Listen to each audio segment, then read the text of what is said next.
Bismillahirrahmanirrahim. Alhamdulillahirabbil alamin. Allahumma shalli wa sallim ala sayyidina wa maulana Muhammad wa ala alihi wa sahbihi ajma'in. La haula wa la quwwata illa billahil aliyyil azim. Amma ba'du. Kita masih melanjutkan kajian tentang hadis Jibril. Hadis yang dikenal di kalangan para ulama dengan sebutan hadis Jibril.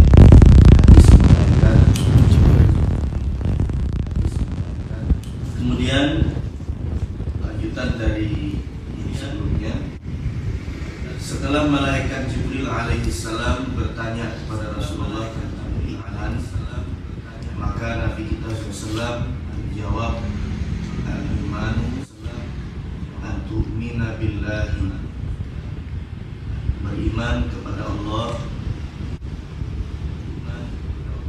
wa bi kitabihi, beriman dengan kitab-kitab yang diturunkan Allah, wa rasulihi, beriman kepada rasul yang diutus oleh Allah,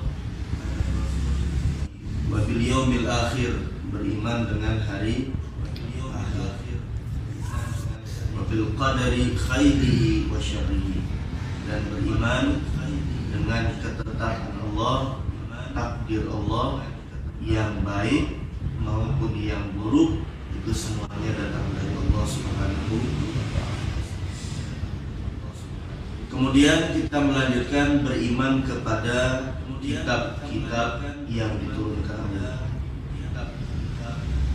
Allah menurunkan banyak kitab suci kepada para rasul, tidak terbatas hanya pada 4. Hanya saja yang 4 wajib kita ketahui secara terperinci, yaitu Taurat, Zabur, Injil, dan Al-Quranul Karim. Taurat Musa wa Injilu ala, kitab Taurat kepada Nabi Musa, Zabur Dawud, kitab Zabur kepada Nabi Daud, wa Injilu Isa, Injil yang diturunkan kepada Nabi Isa, wal Furqan ala khairil malak, dan Al-Quran diturunkan kepada sepaling baiknya makhluk, yaitu Nabi kita sallallahu alaihi wasallam. Nah, ini wajib kita ketahui secara terperinci. Kalau misalnya ada orang Islam yang sudah balik dan dia berakal, yang punya kesempatan untuk belajar tapi tidak belajar, ketika ditanya kitab Zabur, kitab suci yang diturunkan kepada siapa, kok nggak tahu, maka dia berdosa. Taurat diturunkan kepada Nabi siapa, nggak tahu, maka dia berdosa. Karena wajib diketahui secara terperinci. Allah menurunkan semuanya, yaitu 104 kitab suci. 104 kitab suci. Ada sebagian yang diturunkan kepada Nabiullah Syith alaihissalam.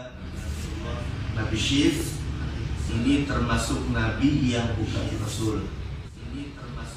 Beliau adalah putra daripada Nabi Adam alaihissalam.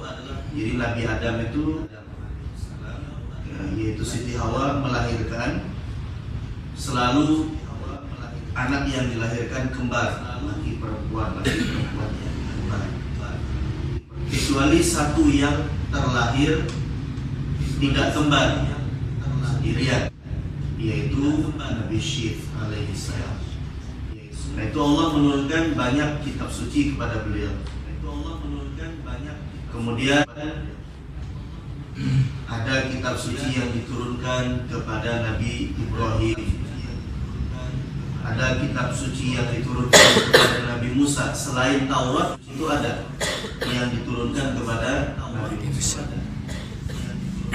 Suhuf Ibrahim wa Musa. suhuf. Suhuf itu lembaran. Yang wajib diketahui hanya 4. Kitab suci wajib kita imani bahwa turunnya dari Allah, bukan dikarang, bukan dibuat-buat oleh Nabi tersebut.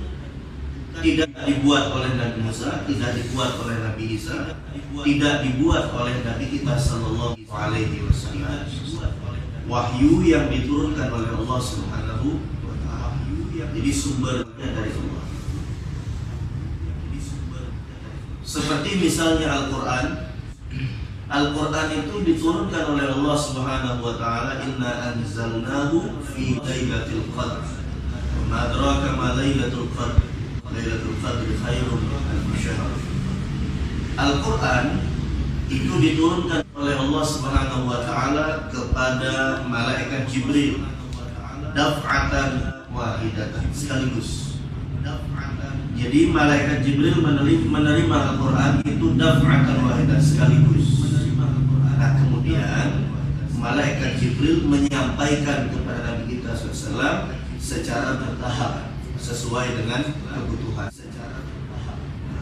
Sehingga ada suatu peristiwa, suatu kejadian, turun ayatnya. Nah, jadi menyesuaikan dengan kondisinya, menyesuaikan dengan keadaannya.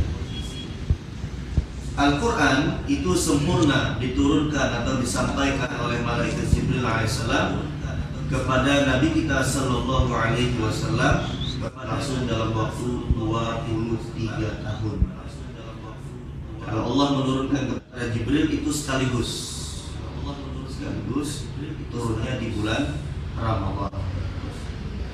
Kepada Rasulullah itu bertahap dan secara acak, tidak seperti susunan kitab suci Al-Quran sebagaimana yang kita baca dari Fatihah, kemudian Al-Baqarah, kemudian Ali Imran, kemudian An-Nisa, kemudian Al-Maidah, dan seterusnya sampai An-Nas.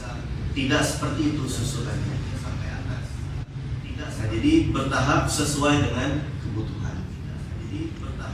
Ada yang diturunkan di kota Mekah sehingga disebut dengan ayat atau surah tersebut Makkiyah, dan ada yang diturunkan di Madinah sehingga disebut dengan Madaniyah.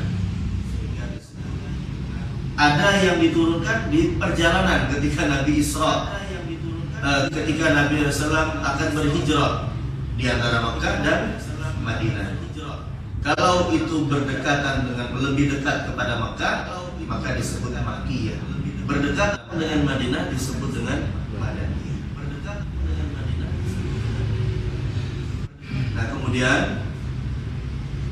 wajib kita meyakini bahwa setiap kalimatnya, setiap hurufnya, setiap ayatnya, setiap surahnya, dan susunannya itu semuanya dari Allah, tanpa ada campur tangan daripada Nabi kita ataupun dari para sahabat. Itu bukan susunan para sahabat. Ada sebagian orang yang mengatakan, oh, Al-Quran itu hasil konspirasi atau hasil kong kali kong antara Nabi Muhammad dengan para sahabat, ini hukumnya murtad. Itu semuanya minallah, dari Allah, tanpa ada campur tangan, apalagi dibuat-buat, dikarang-karang oleh Nabi dan para sahabat.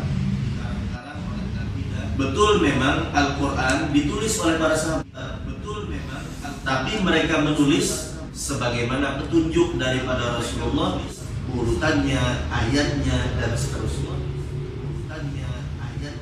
Jadi penulisan Al-Quran itu tidak terjadi di zaman Rasulullah.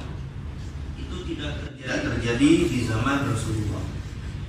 Di zaman Nabi, para sahabat ketika akan baca Quran, an zahri qalbin, dari hati, artinya memang berdasarkan hafalannya. Para sahabat hafal Al-Quran sehingga tidak membutuhkan tulisan, tidak membutuhkan buku. Nabi dan para sahabat hafal Al-Quran. Nabi dan para sahabat. Nah, kemudian di masa setelah Rasulullah wafat, di masa yang menjadi khalifah adalah Sayyidina Abu Bakar Siddiq.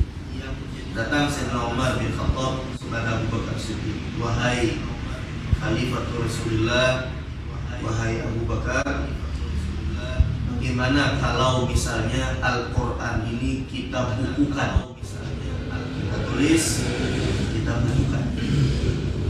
Kata Abu Bakar, ittaqillah ya Umar, takutlah kamu kepada Allah wahai Umar. Bagaimana kita melakukan sesuatu yang tidak dilakukan oleh Rasulullah? Rasulullah tidak melakukan itu. Rasulullah pun tidak memerintahkan untuk membukukan Al-Quran. Bagaimana mungkin kita melakukan yang tidak dilakukan oleh Rasulullah? Lalu Sayyidina Umar memberikan penjelasan, wahai Khalifah Rasulullah, wahai, betul kita para sahabat banyak yang hafal Al-Quran, tapi kemudian para penghafal Al-Quran itu mungkin akan meninggal dunia, sebagian menua. Generasi yang setelahnya akan kesulitan. Generasi yang setelah kita tidak akan sama dengan generasi kita. Maka Abu Bakar Siddiq pun beristikharah. Setelah beristikharah, Allah lapangkan dadanya, menerima pendapat daripada Sayyidina Umar. Maka Sayyidina Abu Bakar Siddiq bersama Sayyidina Umar mendatangi sahabat Rasulullah yang bernama Zaid bin Sabit. Zaid bin Sabit ini akarnya Al-Quran. Di mana Al-Quran itu diturunkan beliau tahu. Apa sebab diturunkan Al-Quran beliau tahu. Apa sebab ayat ini turunnya di mana beliau tahu. Ayat ini turunnya di mana. Sebabnya kenapa beliau tahu. Zaid bin Sabit. Zaid bin Sabit mengatakan sebagaimana yang dikatakan oleh Abu Bakar Siddiq. Jangan kita melakukan sesuatu yang tidak dilakukan oleh Rasulullah. Kemudian diberikan penjelasan oleh Sayyidina Abu Bakar, Sayyidina Umar. Akhirnya pun beristikharah, Allah lapangkan sehingga menerima dengan saran daripada Sayyidina Umar dan Sayyidina Abu Bakar Siddiq. Maka kemudian dibentuklah panitia pengumpul daripada ayat-ayat Al-Quran tersebut, daripada ayat-ayat beberapa orang, puluhan orang. Panitia yang diketuai oleh Zaid bin Sabit, yang mereka kumpulkan ayat-ayat Al-Quran, kemudian mereka susun sebagaimana susunan yang telah disampaikan oleh Rasulullah SAW, tidak kurang, tidak lebih dari apa yang disampaikan oleh Rasulullah kepada mereka para sahabat. Jadi para sahabat hanya membukukan, bukan menyusun. Susunannya dari Rasulullah. Rasulullah dari Jibril dari Allah Subhanahu wa Ta'ala. Sehingga apabila ada seseorang yang ingkar, walaupun dengan satu kalimat yang ada di Al-Quran, maka walaupun dengan satu kalimat yang ada ingkar terhadap Al-Quran, walaupun hanya satu kalimat. Nah, kemudian pertanyaannya, apakah Allah itu berbahasa Arab sehingga Al-Quran diturunkan dengan bahasa Arab?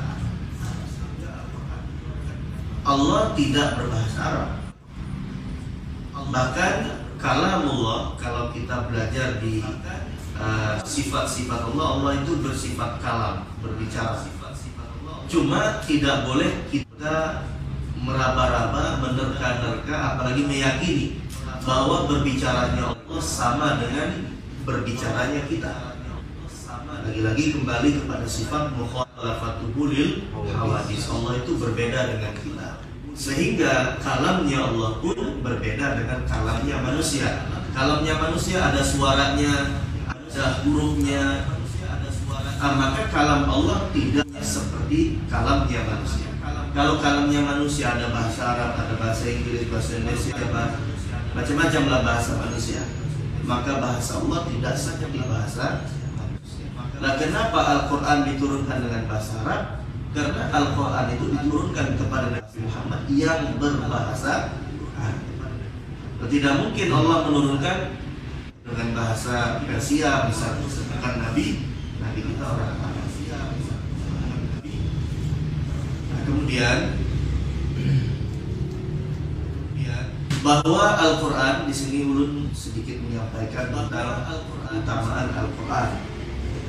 Karena kalau kitab suci yang sebelumnya sudah tidak terlacak, jadi yang kita bahas hanya Al-Quran atau Zabur. Kalau Injil yang diturunkan kepada Nabi Isa itu sudah berbeda dengan Injil yang ada di saat sekarang ini, sudah dirubah-rubah oleh ulama-ulama mereka. Bahasa mereka pendeta, bahasa kita ulamanya. Bahasa kita kan ulama, bahasa mereka pendeta.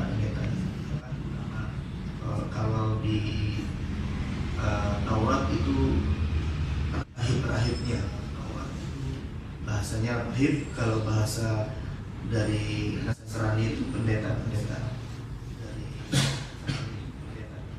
Apalagi Zabur itu dalam riwayat yang pernah ulun baca itu tebalnya 2 kali lipat Al-Quran, lebih banyak. Al-Quranul Karim di surah Al-Baqarah Allah berfirman, Alif Lam Mim, Zalikal kitabu la raiba fihi. Itulah kitab, yakni Al-Quran, yang la raiba fihi, tidak ada keraguan di dalamnya. Tidak ada keraguan bahwa semuanya Al-Quran itu dari awal hingga akhirnya minallah, datangnya dari Allah. Tidak boleh kita ragukan walaupun satu huruf, walaupun satu ayat. Oh, kira-kira ayat ini bukan dari Allah misalnya. Walaupun misalnya 99,9% dia yakin, cuma satu ini dia ragu. Oh, ini jangan-jangan dibuat oleh Utsman bin Affan misalnya gitu. Maka hukumnya murtad. Al-Quran la raiba fihi, la raiba fihi, zalikal kitab la raiba fihi hudan lil muttaqin. Dan Al-Quran itu menjadi petunjuk. Al-Quran itu menjadi petunjuk bagi siapa? Lil muttaqin, bagi orang-orang yang bertakwa. Nah, jadi Al-Quran ini merupakan mukjizat sekaligus merupakan sumber syariat. Nah, jadi ini ada sedikit perbedaan antara Al-Quran, kitab suci umat Islam, kitab sucinya Nabi Muhammad, dan kitab suci umat terdahulu. Kalau Injil misalnya, Injil itu hanya berupa kitab suci, bukan berupa mukjizat. Hanya berupa kitab yang menjadi pedoman, tidak menjadi mukjizat. Antara mukjizat dengan kitab sucinya terpisah. Nah, sehingga ketika wafat nabinya, Nabi Musa wafat, beliau meninggalkan Taurat, maka Taurat ini sudah tidak lagi bisa dipastikan keasliannya, karena bukan mukjizat, sehingga dirubah-rubah sesuai dengan hawa nafsunya mereka, sesuai dengan kepentingan mereka, dirubah-rubah. Kalau Al-Quran ini mukjizat, dan Al-Quran ini sekaligus pedoman, sumber syariat. Semakin kita menggali Al-Quran, semakin kita menemukan mukjizat di dalamnya.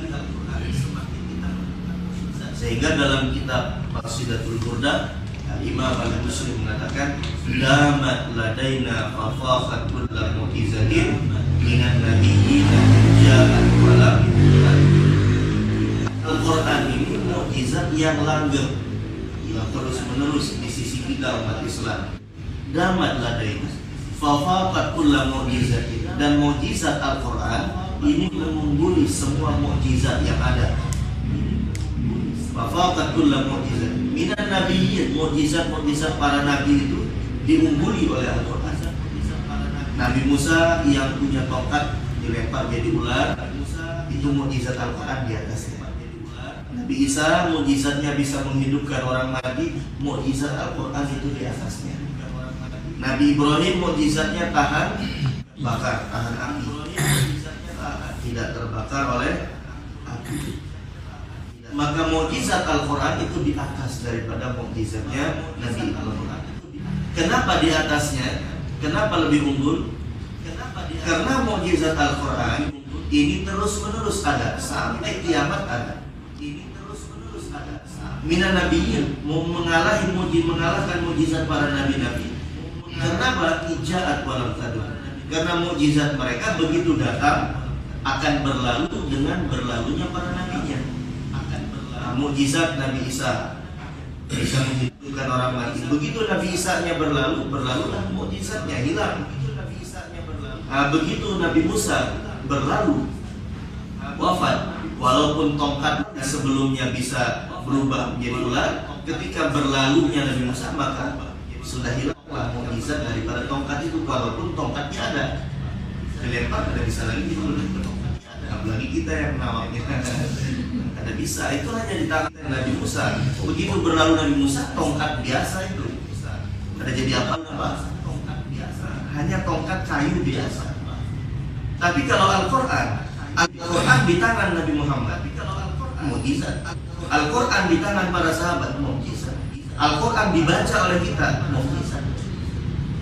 Oleh karenanya semakin kita mempelajari Al-Qur'an, semakin kita di sana mendapatkan mukjizat.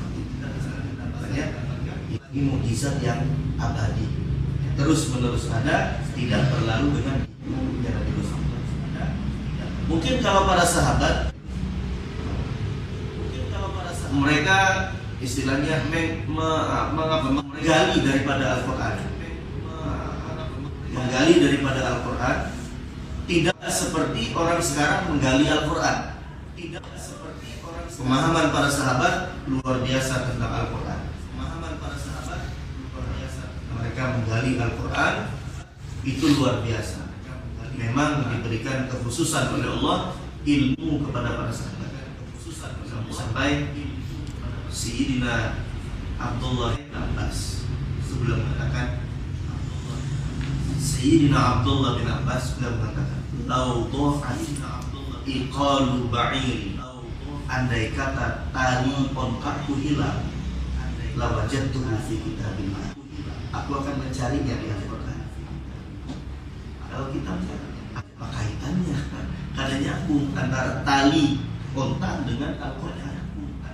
Andai kata tali ini hilang, tali ontak ini hilang, aku akan mendapatkannya di dalam Al-Qur'an.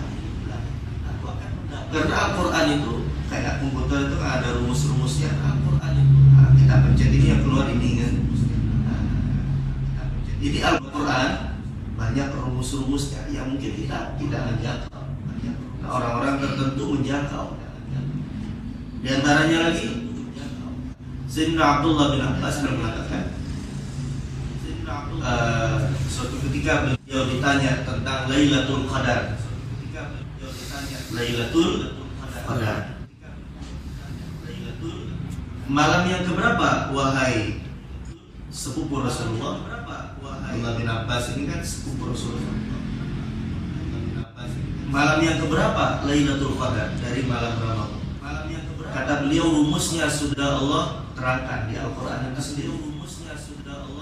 Di mana? Di surah Al-Qadar itu sendiri. Inna anzalnahu fi lailatul qadr. Wa ma adraka ma lailatul qadr. Lailatul qadr khairun min alf syahr. Tanzalul malaikatu fiha bi rabbihim min kulli salamun hiya hatta matla'il fajr. Di surah Al-Qadar Allah mengulang kalimat Lailatul Qadar berapa kali? 3 kali. Inna anzalnahu fi lailatul qadr. 1. Wa ma adraka ma lailatul qadr. Lailatul qadr khairun min alf syahr. 3 kali. Jadi Allah itu menyampaikan tidak ada sesuatu yang sia-sia. Tidak ada sesuatu yang sia-sia. Di dalamnya penuh dengan ilmu pengetahuan. Kata Sayyidina Abdullah bin Abbas, Allah mengulangi kalimat Lailatul Qadar di surah Al-Qadar sebanyak 3 kali. Sekarang kita hitung hurufnya berapa? Lailatul Qadar. Lam, ya, lam, ya, lam, tak marbutoh, alif lam, qaf, dal, ra. 9 huruf. Kalimat Lailatul Qadar 9 huruf. Diulang sebanyak 3 kali. 9 kali 3. Diulang sebanyak 3 kali. 9 kali 3. Berapa? 27. Kata Sayyidina Abdullah bin Abbas, Lailatul Qadar sering kali terjadi di malam 27 Ramadan. Ini berita langsung dari Allah. Rumus-rumusnya berita langsung dari Allah.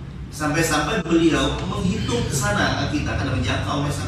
Kita baca ayatnya, kita dengarkan ayatnya, tapi kita akan menjangkau. Ini rahasia-rahasia.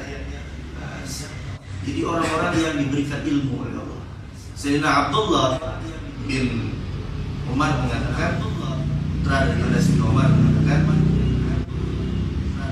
fihi ilmul awwalin wal akhirin. Di dalam Al-Quran itu terkumpul ilmu, baik ilmu dari masa yang telah terdahulu atau masa yang akan datang.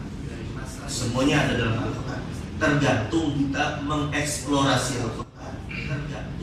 Semakin luas, semakin jangkauan kita terhadap Al-Quran, maka semakin banyak kita mendapatkan ilmu di sana. Sumbernya dari Al-Quran, sumbernya semua dari Al-Quran. Tergantung kita mau menggali atau tidaknya, dan tergantung akal kita menjangkau atau tidak. Yang jelas, bagi orang-orang yang diberikan kekhususan ilmu pengetahuan, mereka dapat menjangkau. Seperti contoh kecil yang perlu sampaikan tadi, cerita sahabat Abdullah bin Abbas radhiyallahu anhu. Nah, jadi Al-Quran ini sebagai petunjuk, hudan, petunjuk. Sehingga pantas kalau beliau mengatakan, seandainya tali kontak hilang, aku akan mendapatkannya di Al-Quran. Karena memang Al-Quran itu petunjuk, bukan hanya petunjuk tentang syariat, segala sesuatu. Segala sesuatu itu ada di dalam Al-Quran, petunjuk. Segala sesuatu itu ada di dalam Al-Quran. Menjadi petunjuk bagi orang-orang yang bertakwa, menjadi pedoman, penunjuk jalan keselamatan. Sehingga orang yang dekat dengan Al-Quran, orang yang menjadikan Al-Quran ini pedoman hidupnya, maka insya Allah hidupnya akan terarah. Maka ini dekat-dekat dengan Al-Quran. Ya minimal Al-Quran kita baca. Kalau bisa kita tambahkan, fahami maknanya. Baca dengan tadabbur. Tadabbur itu dengan perasaan, penghayatan, itu tadabbur. Bahasa sederhananya, membaca Al-Quran dengan penghayatan. Dihayati. Walaupun tidak mengetahui maknanya, tidak apa-apa. Kita baca aja dulu Al-Quran. Baca, insya Allah itu akan menjadi petunjuk bagi kita. Ini memang kekhususan Al-Quran. Ini memang faidah daripada Al-Quran. Kata Rasulullah dalam hadis, al-baitul ladzi yuqra'u fihi al-Qur'an tatara'a li ahli as-sama'i kama tatara'a an-nujumu li ahli al-ard. Tempat rumah yang dibacakan Al-Quran itu menjadi terang, terlihat oleh para malaikat dari langit, seperti orang-orang yang ada di atas bumi melihat gemerlapnya bintang-bintang yang di langit. Kita melihat bintang itu gemerlapan. Begitu pula para malaikat melihat gemerlapan rumah-rumah yang di dalamnya dibaca Al-Quran. Itu kalau tempat saja menjadi gemerlap, bercahaya karena di dalamnya dibaca Al-Quran, bagaimana dengan hati si pembacanya? Kita baca Al-Quran di tempat ini. Tempat ini menjadi bercahaya, dibaca oleh para malaikat. Apalagi kitanya, apalagi hati kitanya yang membaca Al-Quran. Maka orang yang membaca Al-Quran itu hatinya menjadi terang. Hatinya menjadi terang. Hatinya menjadi lembut. menjadi bersih, hatinya menjadi baik. Dan hati ini dikatakan oleh Rasulullah SAW maudhi'u nadharil ilahiyah, yang dipandang oleh Allah hatinya aja. Dari manusia itu cuma satu yang dipandang, hatinya. Allah tidak memandang rupa kita tampan, cantik atau tidaknya. Tidak dipandang itu semuanya. Tidak dipandang warna kulitnya hitam atau putih. Yang dipandang hatinya. Yang dipandang hatinya. Oleh karenanya, kata para ulama, ada 9 perkara di antaranya yang bisa membuat hati ini semakin bagus, semakin baik. Di antaranya membaca Al-Quran dengan tadabbur, dengan perenungan, dengan peresapan. Di antaranya qiyamul lail, bangun di tengah malam ibadah kepada Allah. Kemudian tadarru fis sahar, banyak berdoa di waktu sahur. Waktu sahur itu kira-kira setengah jam lah sebelum subuh.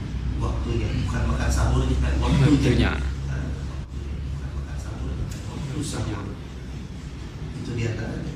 Antaranya lagi mujalasatus sholihin, sering dekat dengan orang-orang yang soleh. Kenapa orang-orang soleh? Karena kesolehan mereka itu, kalau kita sering kumpul dengan orang-orang yang dicintai oleh Allah, kita ikut dicintai oleh Allah, ketularan. Karena watak itu akan berpengaruh kepada watak yang lain. Kalau kita sering berkumpul dengan orang-orang yang wataknya tidak baik, maka watak kita pun lambat laun akan mengikuti watak. Karena watak itu pengaruh. Kita ambil contoh gitu, contoh sederhana. Dia berkawan satu mobil, satu rombongan perjalanan, misalnya dari Sampit mau ke Banjarmasin. Ada, anggaplah misalnya 8 orang. Yang 7 orang ini tidak sholat. Dia dari Sampit azan zuhur, dia minta singgah di jalan. Ini jadinya suka karena yang lain ada hendak singgah.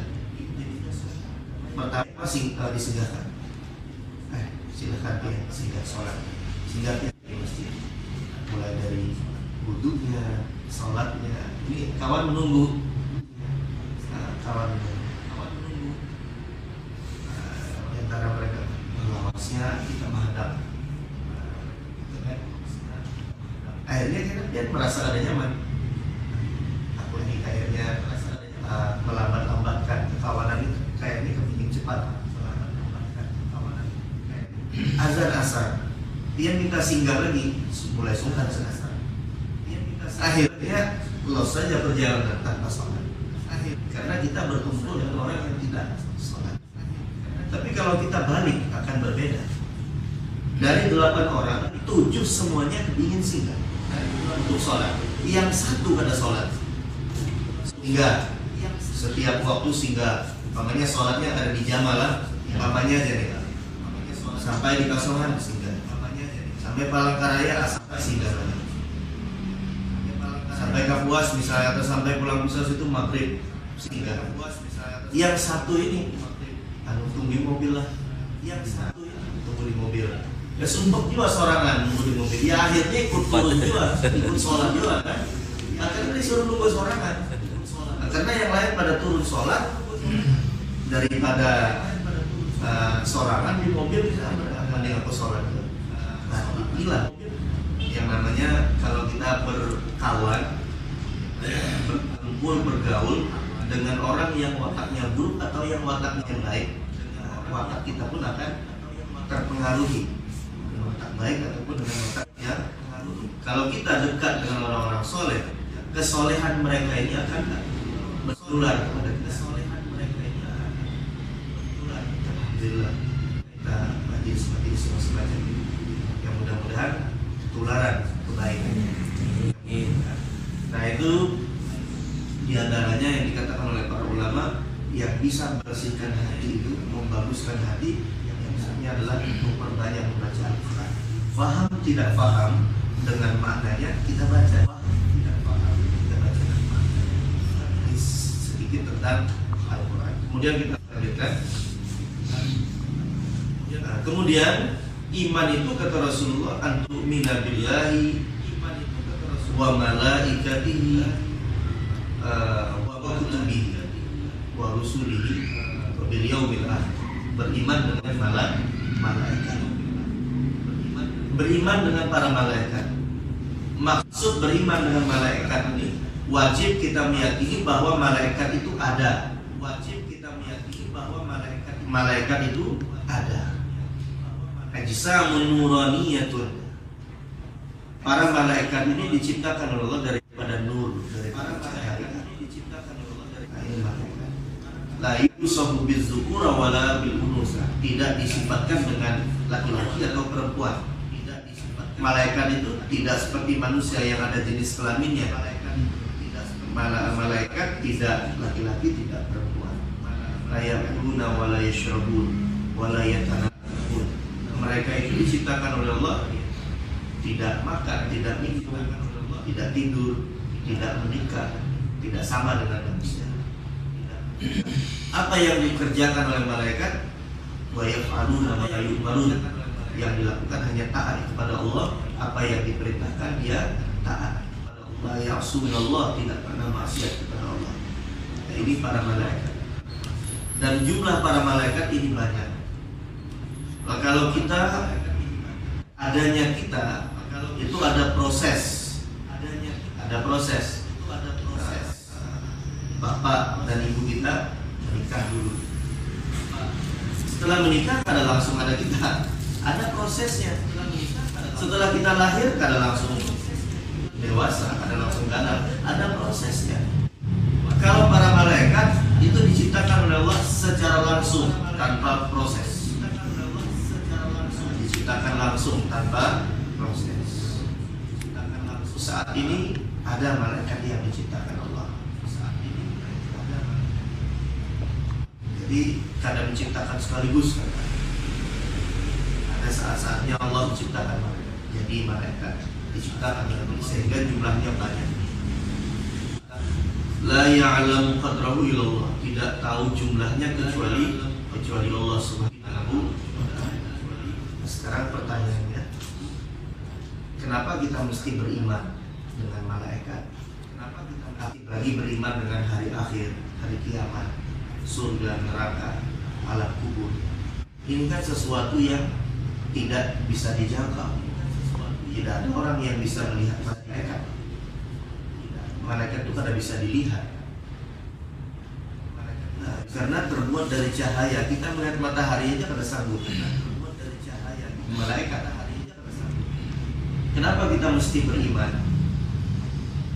Kenapa? Nah, kita bahas sedikit yang sekira masuk di akal kita. Kita bahas sedikit. Caranya kenapa beriman dengan malaikat, beriman dengan surga, neraka. Kalau orang yang tidak bertuhan ini tidak bisa menerima surga, neraka, disambat dongeng aja kan. Kita karena mesti percaya dengan surga, neraka, hari kiamat, hari penghisapan pada mahsyar dan lain sebagainya, beriman dengan malaikat. Allah menurunkan Al-Quran. Al-Quran itu diteliti dari masa ke masa, dari masa yang belum canggih sampai di masa yang modern seperti sekarang. Al-Quran itu terus diteliti, terus dikaji, dan tidak ada orang yang mengkaji Al-Quran yang menemukan kekeliruan dalam Al-Quran. Yang ditemukan hanya dua hal. Satu, kebenaran. Yang ditemukan yang pertama, kebenaran, benar sesuai ilmiahnya. Ketika diteliti, misalnya Allah membicarakan tentang benda-benda langit dalam Al-Quran, diteliti, ternyata betul sesuai dengan Al-Quran. Ketika diteliti, misalnya ada ayat yang menerangkan tentang proses penciptaan manusia, mulai daripada nutfah, setetes air mani, kemudian berubah menjadi segumpalan darah, segumpalan daging, kemudian berbentuk dan seterusnya. Diteliti, ternyata benar prosesnya seperti itu. Nah, jadi orang yang meneliti Al-Quran, baik itu orang Islam sendiri ataupun bahkan dari orang-orang di luar Islam yang meneliti Al-Quran, mereka menemukan hanya dua macam. Yang pertama, kebenaran. Benar yang dikatakan dalam Al-Quran sesuai dengan fakta ilmiah.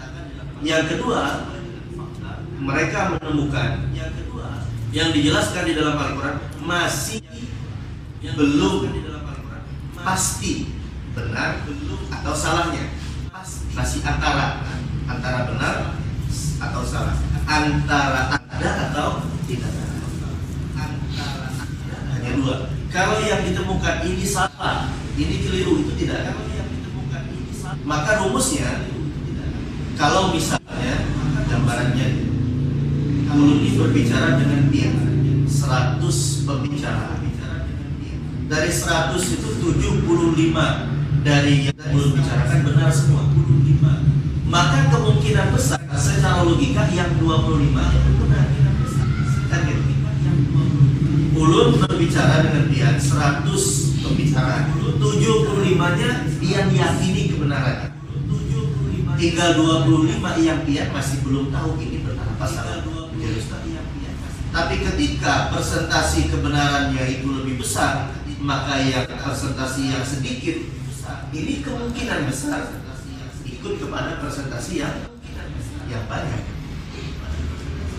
Orang ini kadang pernah bohong. 100 kalimatnya itu 75-nya benar semua, kan bohong. Maka yang 25 kemungkinan besarnya benar juga. Al-Quran itu seperti itu, diteliti dari banyak ayat-ayatnya, dari banyak benar.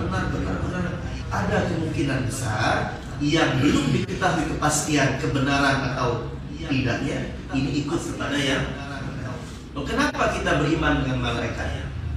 Karena keterangan tentang malaikat disampaikan oleh Allah. Tentang akhirat Allah juga menyampaikan.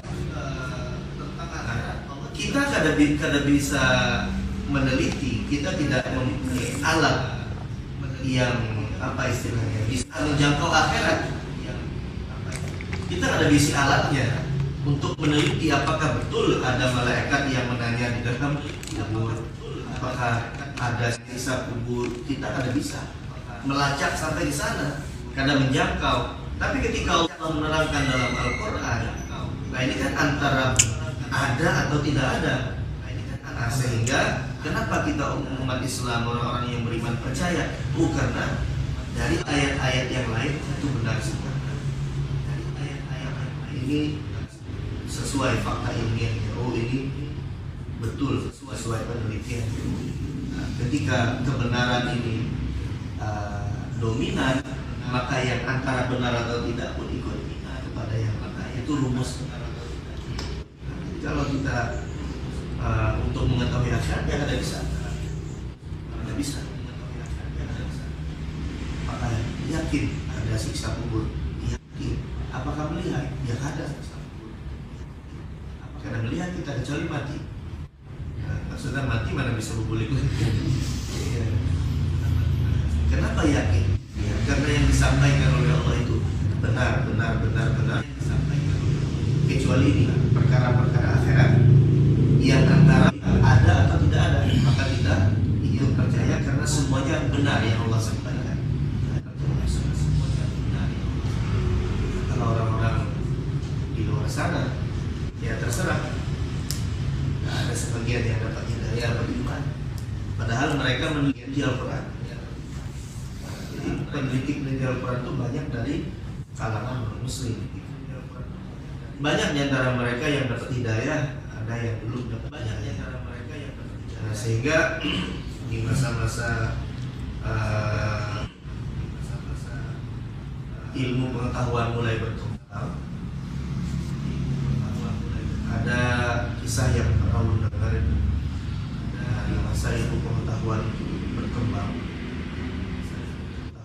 ini di gereja-gereja mereka ada keterangan bahwa benda-benda langit itu menggantung seperti menggantungnya lampu di plafon. Nah, nempel. Jadi benda-benda langit itu nempel dengan langitnya. Itu teori yang ada di gereja. Itu ilmu pengetahuan mulai berkembang, teleskop sudah dibuat. Ternyata mereka melihat benda-benda langit tidak sama dengan teori yang ada di gereja. Oh, berarti ajaran gereja ini salah. Ternyata tidak sesuai dengan fakta ilmiah, sehingga banyak keyakinannya mulai meragukan, ragu-ragu dengan kebenaran ajaran agama mereka. Cobalah kita teliti di Al-Quran apa yang disebutkan dalam Al-Quran. Ternyata di Al-Quran di surah Yasin belum fifalaki yasbahun, gitu kan? Oh, ternyata teori yang di Al-Quran itu seperti kapal-kapal yang fifalaki yasbahun, mengawang-awang di udara, mengawang-awang. Falaki yasbahun, berenang di udara. Allah mensifatkan seperti itu bahasanya. Bahwa benda-benda langit itu bintang-bintang, matahari, bulan dan sebagainya itu falaki yasbahun, berenang di udara. Berarti kan tidak menempel dengan langitnya. Oh, ternyata Al-Quran lebih cocok dengan kajian ilmiah mereka, sehingga yang dapat hidayah masuk Islam, yang belum dapat hidayah mengakui kebenarannya tapi belum masuk Islam. Ada lagi yang ilmuwan asal Prancis itu ketika datang ke Mesir kalau tidak salah, ke Mesir itu untuk meneliti mumi Fir'aun itu kan, ternyata menemukan kebenaran dari ayat-ayat yang Allah firmankan tentang Fir'aun, bahwa Fir'aun itu diabadikan oleh Allah jasadnya, itu kan diteliti. Kemudian ada satu ayat di surah itu tentang proses penciptaan manusia. Nah, kebetulan di hotel itu ada Al-Quran yang diterjemahkan dengan bahasa Prancis, dibaca, kemudian diteliti tentang bahwa itu waktu Al-Quran itu kan diturunkan belum ada USB dan lain sebagainya. Kok bisa Al-Quran yang sifatnya diturunkan sudah lama, tempo yang sangat lama, yang waktu itu ilmu pengetahuan belum semaju sekarang, belum semodern sekarang, kok bisa menerangkan tentang sesuatu yang tidak bisa dijangkau oleh mata manusia? Prosesnya dari nutfah, dari segumpalan air mani, kemudian berubah menjadi segumpal darah, segumpal daging, kemudian dibentuk oleh Allah sedemikian rupa. Maka mereka berpikir saat itu tidak ada ilmu pengetahuan yang seperti sekarang, karena mungkin kebenaran itu disampaikan sesuai dengan fakta ilmiah yang sekarang, kecuali memang itu disampaikan oleh Tuhan, kecuali itu memang dari Tuhan. Hanya pas kalau dari manusia kan mungkin pas. Nah, itu pikiran mereka. Maka beriman, iman berdasarkan ayat-ayat itu. Jadi peneliti itu ilmuwan-ilmuwan yang memang Muslim, kalau meneliti Al-Quran pasti yakin akan kebenaran Al-Quran. Tidak ada ilmuwan yang meneliti Al-Quran yang meragukan Al-Quran, kecuali memang status ilmuannya diragukan, ilmuwan abal-abal. Kalau memang bujur itu ilmuwan meneliti tentang kebenaran Al-Quran, pasti yakin Al-Quran itu benar. Cuma beriman atau kadanya itu kan urusannya dari Allah, hidayah. Baca sejarah kisah-kisah orang-orang yang beriman, baca itu luar biasa. Qaha ma anzalna 'alaikal Qur'ana litashqa. Ayat ini dibaca oleh saudarinya Sayyidina Umar, yang kemudian Sayyidina Umar masuk Islam. Al-Quran diturunkan untuk keselamatan, bukan untuk mencelakakan kita. Kita mengikuti Al-Quran pasti selamat. Kita beriman dengan Al-Quran pasti selamat. Berpedoman dengan Al-Quran pasti selamat. Ma'anzalna 'alaikal Qur'ana litashqa. Tidak kami turunkan Al-Quran untuk mencelakakan kamu, wahai Muhammad. Illa tazkiratan liman yakhsha. Menjadi peringatan, menjadi pembelajaran bagi mereka-mereka yang takut Allah Subhanahu wa ta'ala.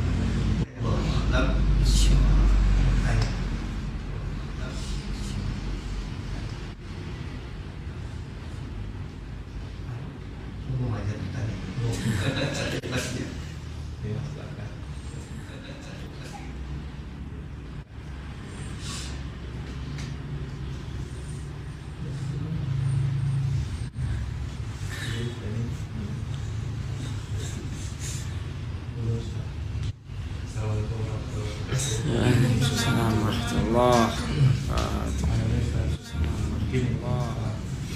Kalau yang sampai dari tentang malaikat, kalau dulu kan kita sering mendengar bahwa orang tua kita inilah dulu gitu. Kalau di saat ini, oh jangan bangunan buka di daerah lawang tuh dibuka, malaikat rahmat tuh turun, malaikat rahmat tuh kena masuk ke rumah kita.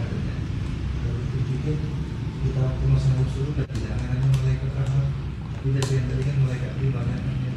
Cuman memang kalau kita merasa bahwa memang ketika kita bangun pagi lawang dibuka, jendela dibuka kan udah ada masuk ke dunia juga. Apalagi kita yang biasa dulu kan bangun kesiangan kan matahari sudah masuk silau kan kada betah lagi juga kan di pemalingan gitu kan. Nah itu kaitannya dengan yang dia sampaikan tadi tentang malaikat rahmat tadi mungkin pernah latihan mendengar istilah itu Ustaz? Iya, di dalam hadis banyak Rasulullah menyebutkan tentang malaikatur rahmat, malaikat yang membawa rahmat. Gitu. Memang ada itu malaikat yang memang membawa rahmat dari Allah untuk kita, yang menyampaikan rahmat Tuhan kita. Malaikat yang menyampaikan rahmat. Jadi apa yang dikatakan oleh orang-orang tua kita itu memang ada dasarnya juga, ada dalilnya. Ya memang ada bang yang sekedar apalah istilahnya memang dari orang tua yang tidak ada dasarnya, memang ada yang sebagian. Cuma yang memang ada dasarnya ya ada juga. Ada lagi Ustaz. Yang kedua pertanyaannya. Jadi kan kalau kita contoh bahwa dalam Al-Quran itu kan ada surat Waqiah.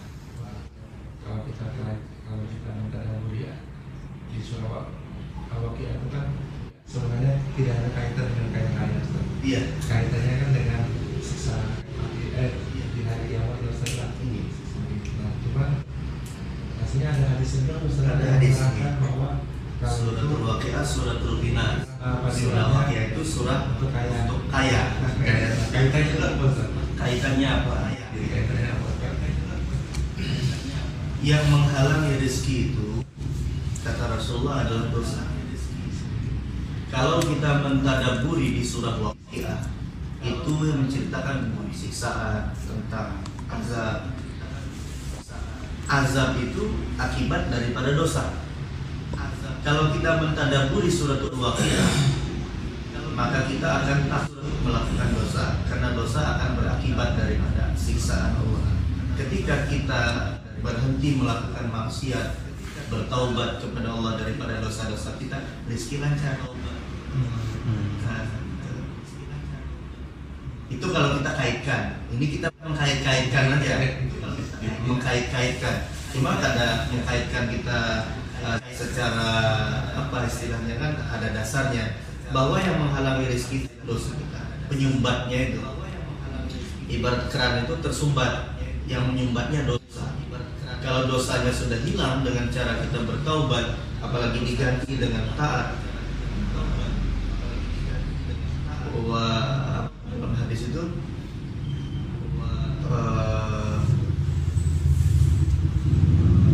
perbuatan baik itu akan menghapus daripada perbuatan yang buruk.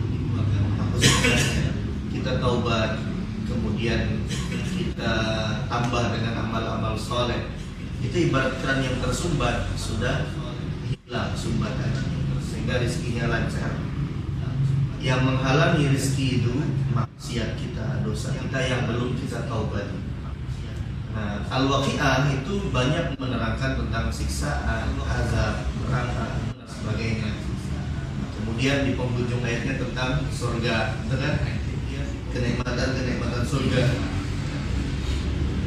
Nah, ketika disebutkan tentang neraka, harapannya kita supaya takut.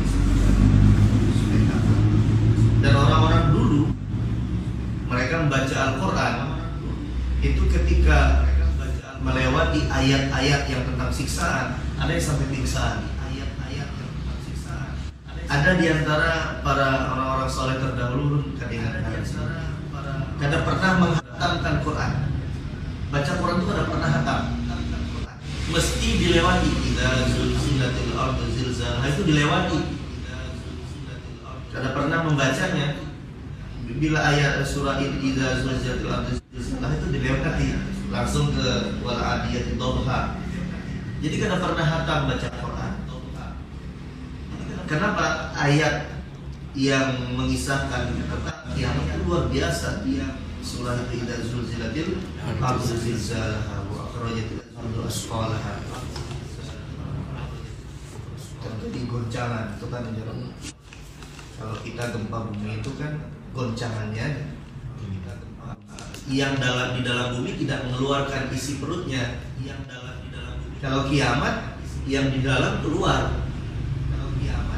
Bukan hanya sekedar goncangan. Jadi ayatnya mengerikan. Kada sanggup beliau membacanya. Akhirnya aku ini kan sampai dengan umur sekian ini ke depan Al-Quran, ingin menghatamkan Al-Quran, dikuat-kuatkan hati, disiapkan fisiknya untuk membaca ayat. Selesai dibaca ayatnya, meninggal dunia orang. Ada sanggup. Nah, karena memang penghayatannya luar biasa.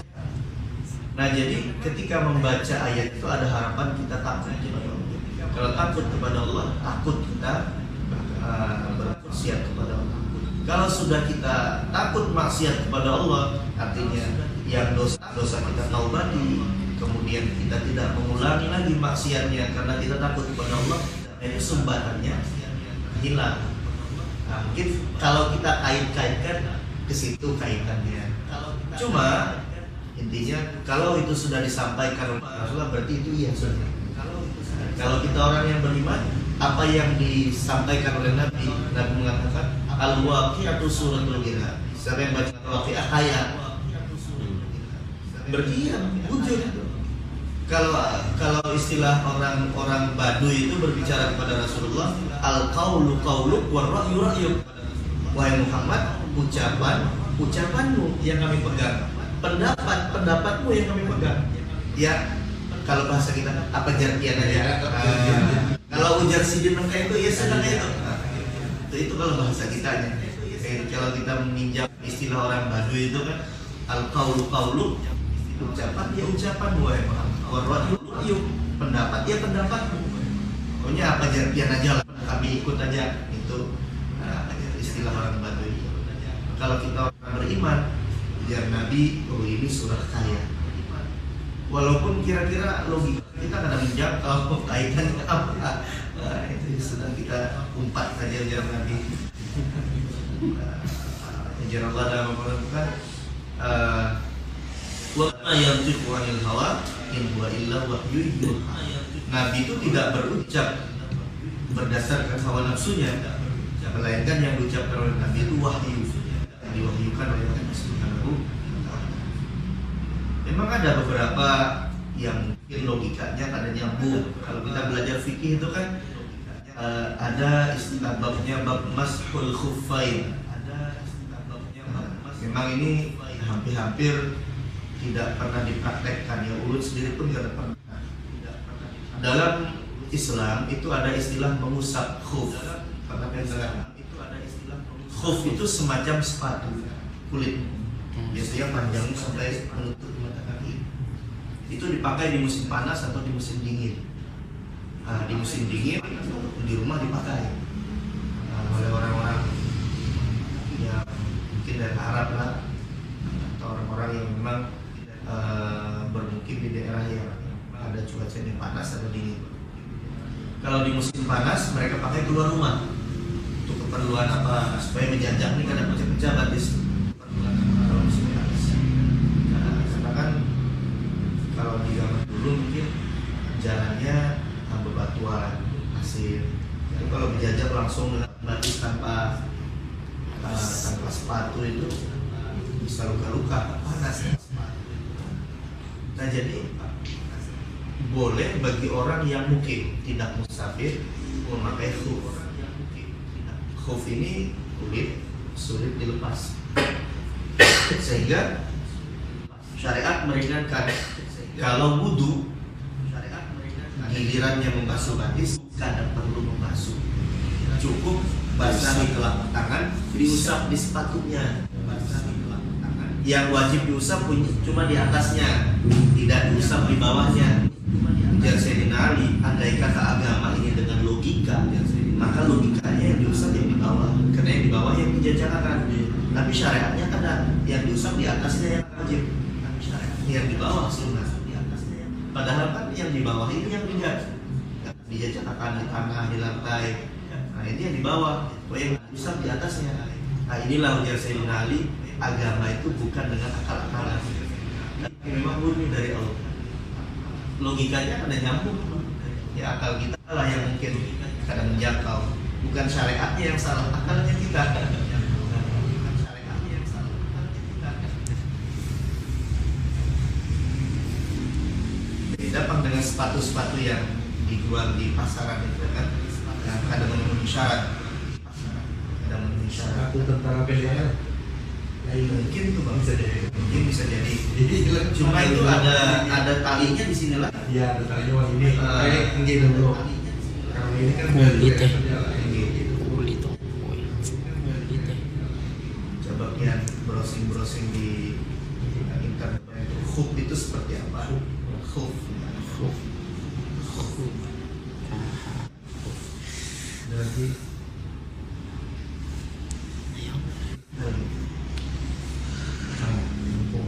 sekalian membuka wawasan Ustaz.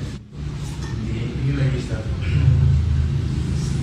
Dulu dia menyatakan bahwa kita dengan Allah ada berhitung, ya Allah, hanya itu adalah Allah maksud kita yang untungnya lah, karena hatinya kan yang bikin seimbang. Pasti banyak ampun Allah yang diberi Allah pada kita, dengan yang kita beri ke Allah. Nah, cuma memang kita sebenarnya kan enak itu, karena tuntunannya juga kita disuruh ikhlas. Selesaikan dan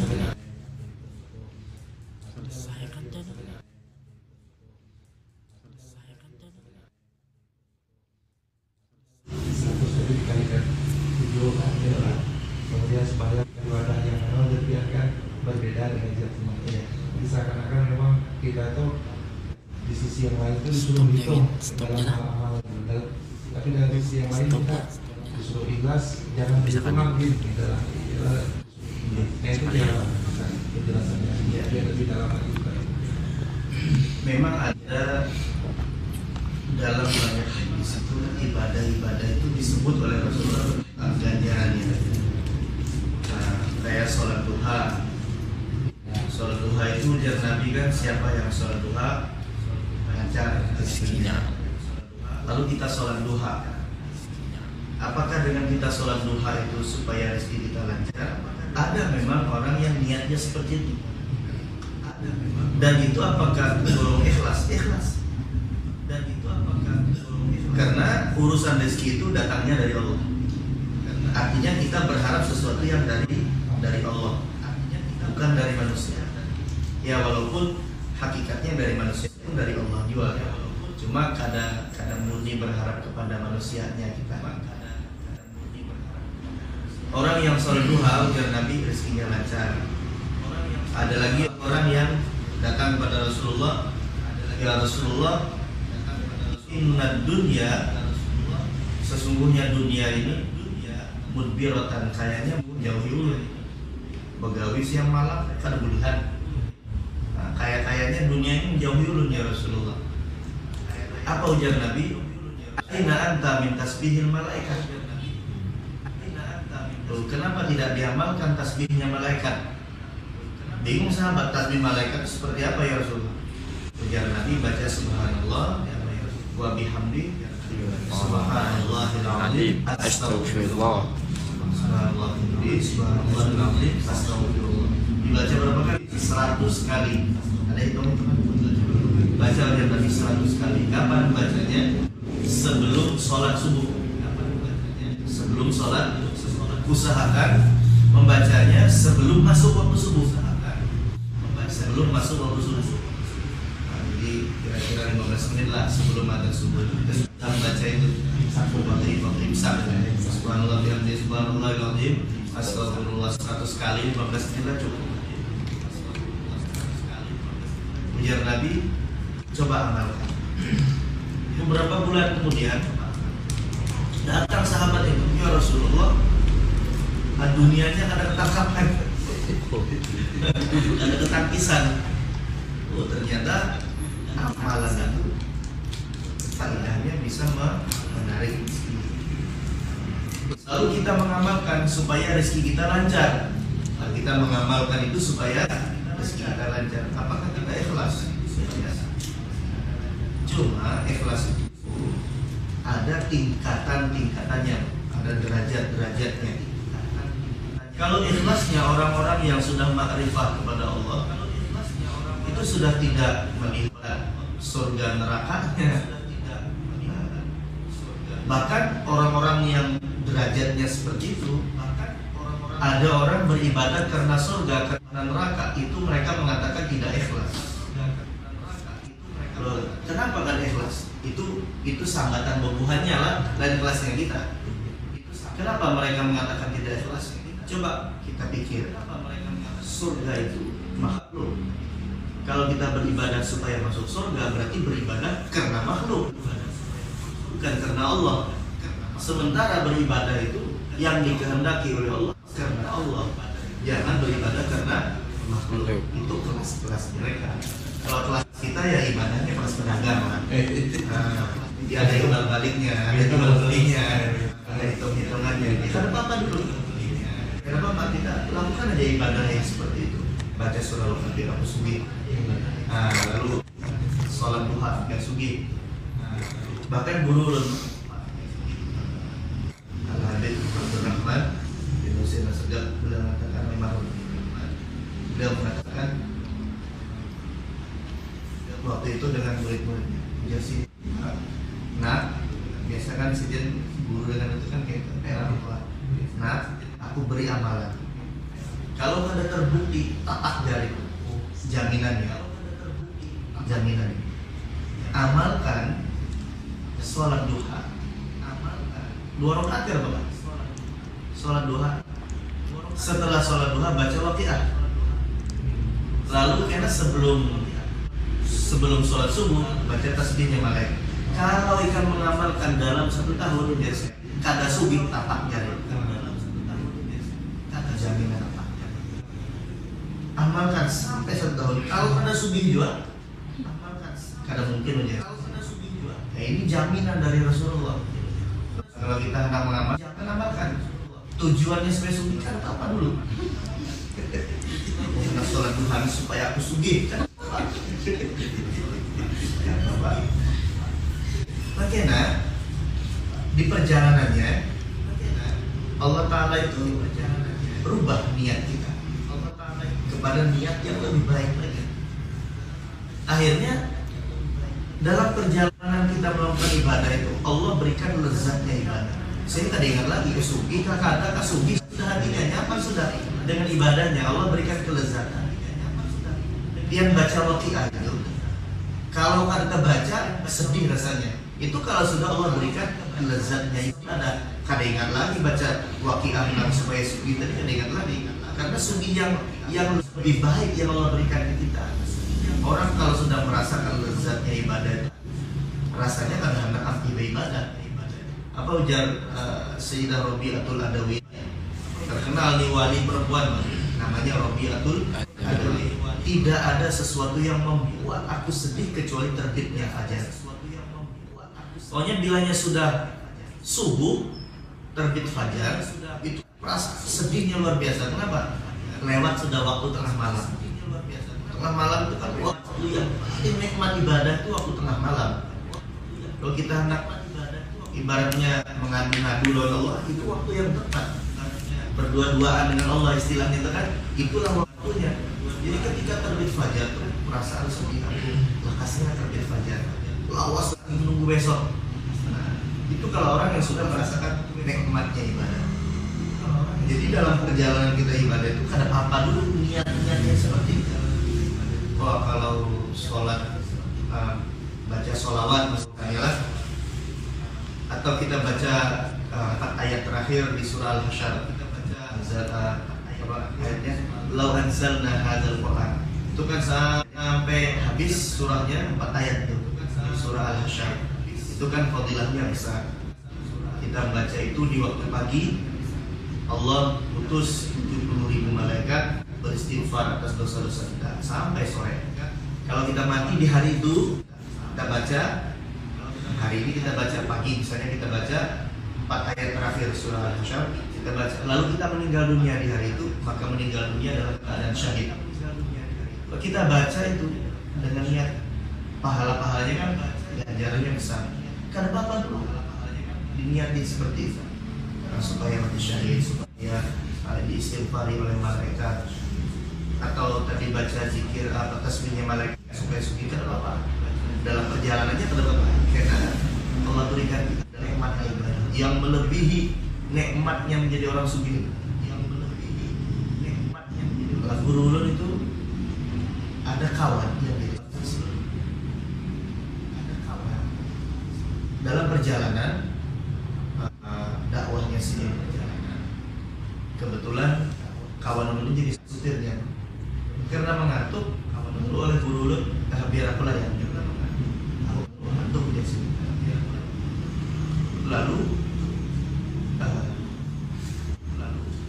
ujar guru ulun itu di apa namanya itu yang dashboard.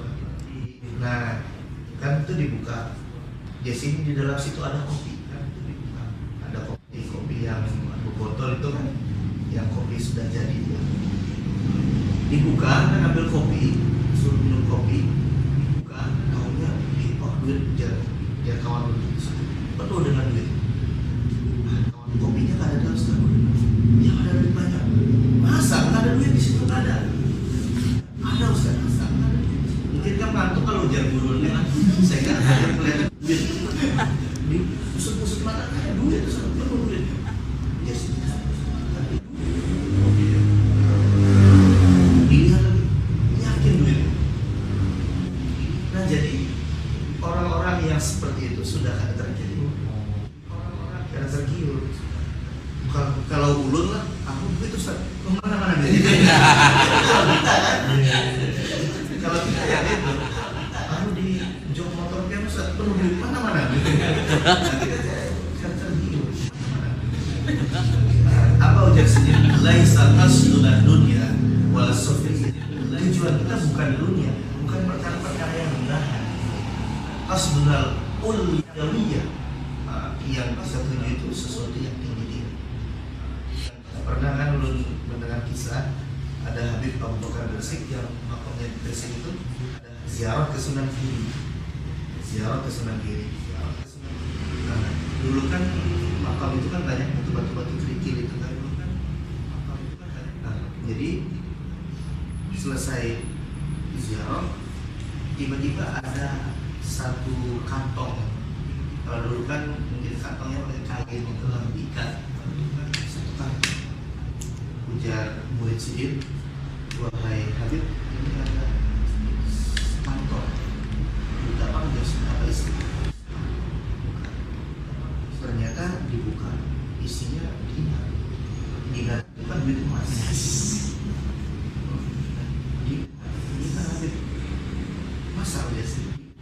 Dinar. Lalu saya melanjutkan, siapanya selesai ditinggal. Dinar yang sekantong dinar ditinggal. Selesai ziarah sudah balik. Dinarnya kayak apa? Dinarnya kayak apa? Jadi itu bukan dinar, bukan dinar. Kita tinggal situ. Akhirnya ada orang-orang yang hendak ziarah. Si murid ini berkisah. Kisahnya ada duit dinar sekantong ditinggal oleh Habib karena diambil. Akhirnya ramai orang datang ke situ. Dibuka, tahunya kantongnya apa? Batu. Isinya batu.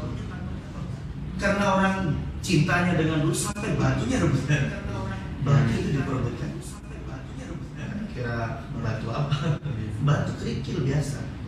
Karena orang sudah cintanya dengan dunia, padahal kan ini orang itu benar ditinggal oleh Habib karena diambil. Dibuka ternyata batunya karena cintanya dengan dunia. Kalau orang-orang seperti itu sudah ada. Kalau kita belum lah, udah kenanya masih cinta dunia. Nah jadi kita beribadah itu karena apa? Karena Allah rubah, insya Allah semakin ikhlas.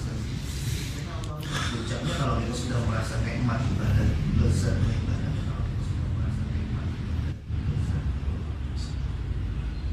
Habisnya dari ini. Terima kasih kepada Ustaz. Semoga apa yang akan kita berikan bisa menjadi Nasihatnya saya terakhir Alhamdulillah. Subhanallah bihamdik.